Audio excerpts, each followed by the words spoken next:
৪৩ পণ্য ও সেবায় ভ্যাট শুল্ক বাড়িয়েছে সরকার। প্রজ্ঞাপন অনুসারে আজ থেকে কার্যকর হলেও বাজারে এর কোনো প্রভাব পড়েনি।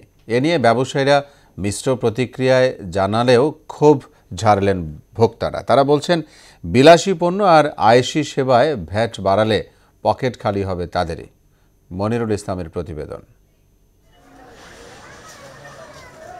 ভ্যাট আর শুল্ক বাড়ানোর তালিকায় রয়েছে ওষুধ, গুঁড়ো দুধ, বিস্কুট, জুস, ফলমূল, সাবান, মিষ্টি, হোটেল রেস্তোরাঁয় খাওয়া, বিমানের টিকিট সহ সিগারেট ও তামাক।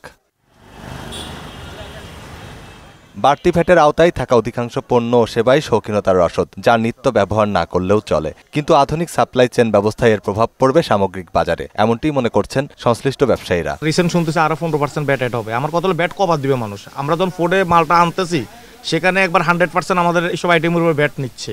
আমি তো বিমানে চিটাগাং যাই না বা যাবো না, তো আমার জন্য এটা বাড়লেও কিন্তু আমার জন্য কোনো লাভ নাই, আর এটা যদি কমেও তার জন্য আমার জন্য লাভ নাই। আমার ট্রাভেল এজেন্সির ব্যবসা আছে, যে কারণে আমি বলতেছি যে আমরা যে প্যাকেজগুলো হজ উমরা প্যাকেজগুলো করি 1,20,30, এখন কি হয়েছে টিকিটের দাম আছে কেউ করতেছে 1,10,000, আমি করছি 1,20,000। ভাই আপনি 1,20,000 কেন করেন? যদিও দেশের কর আদায়কারী সংস্থা এনবিআর বলছে, ভ্যাট ও শুল্ক বাড়ানোর তালিকায় নিত্য প্রয়োজনীয় পণ্য নেই। এতে ভোগ্য পণ্যের দাম বাড়বে না, বরং ব্যাপক শুল্ক ছাড় দেওয়া হচ্ছে নিত্য পণ্যে। বিষয়টিকে ভালোভাবেই নিচ্ছেন এই ব্যবসায়ী। আপনি তো আর মোবাইল দিয়ে ভাত খাবেন না, মোবাইল দিয়ে ভাত খাওয়া যাবে? আপনি তো ভাত খাইতে হবে, আপনি বাইচে থাকতে হলে কিছু না কিছু খেয়ে থাকতে হবে। এখন আপনার এইটা দরকার নেই, এটা আপনার 1 মাসে একটা ইউজ করলেই হয়, কারণ আপনার তো চাউল প্রতিদিন রাখতেছে। আর ভোক্তাদের বরাবরের মতোই অভিযোগ, আয় ব্যয়ের ফারাক। মূল্যস্ফীতি বাড়ছেই, কিন্তু বাড়ছে না আয়।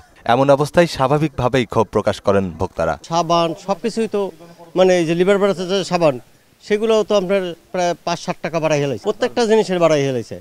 তাহলে মনে করেন যে মানুষের তো ইনকাম নাই। সবকিছু বাড়তি দেখতেছি, সরকার তো সিদ্ধান্ত দেয় কিন্তু কিছু তো দাম কমতেছে না। আর্থিক সচ্ছলতা বৃদ্ধি পাচ্ছে না, ইনকাম সোর্সের উপর একটা প্রভাব পড়ে। ইনকাম সোর্স যদি না থাকে, সেহেতু বিলাসী পণ্য তাদের পক্ষে ব্যবহার করা তো সম্ভব হবে না। প্রাথমিকভাবে 43 ধরনের পণ্য ও সেবায় 15% ভ্যাট ও শুল্ক বাড়ানো হয়েছে, যেগুলোতে ছিল 5 থেকে 7.5%। IMF এর ঋণ প্রাপ্তির শর্ত সহ অভ্যন্তরীণ রাজস্ব বৃদ্ধি, SDG বাস্তবায়নে ভ্যাটের আওতা বৃদ্ধি ও হার যৌক্তিকীকরণে নানানমুখী পদক্ষেপের কারণেই এমন উদ্যোগ গ্রহণ করেছে সরকার। মনিরুল ইসলাম, মোহনা সংবাদ, ঢাকা।